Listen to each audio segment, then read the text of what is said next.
Number 4, আমরা জানি যে কোরআনে কারিমে আল্লাহ রাব্বুল আলামিন নারীদের সূরা নামে সূরা রেখেছেন, পুরুষদের সূরা এরকম নামে অর্থাৎ পুরুষদের সংশ্লিষ্ট সূরা বলতে আলাদা কোনো সূরা রাখেন নাই।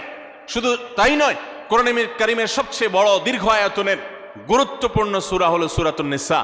এই সূরাতুন নিসা আল্লাহ তাআলা নারীদের নামে নামকরণ করেছেন। সেখানে নারীদের সমস্ত অধিকারগুলো, তাদের বিধিবিধানগুলো, তাদের মর্যাদা, তাদের করণীয়, তাদের জন্য মোটিভেশন আল্লাহ তাআলা সেখানে রেখেছেন। শুধু সূরা নিসাই নয়, কোরআনে কারিমে আল্লাহ রাব্বুল আলামিন সূরা নিসার পাশে সূরা তাহরিম, সূরা তালাক, সূরা মুজাদালা, অনেকগুলো সূরা নারীদের জন্য, নারীদের বিধিবিধান সংশ্লিষ্ট বিষয়গুলোর জন্য আল্লাহ তাআলা নাজিল করেছেন। এগুলো এক একটা 2 পৃষ্ঠা 4 পৃষ্ঠার সূরা, আর সূরা নিসা তো বহু পৃষ্ঠা সম্বলিত সূরা। কোরআনে কারিমে 25 জন নবী রাসূলের আলোচনা যেরকম রয়েছে, ঠিক একইভাবে 20-25 জন মহিয়সী নারীর আলোচনা কোরআনে রয়েছে। কোরআনে আল্লাহ রাব্বুল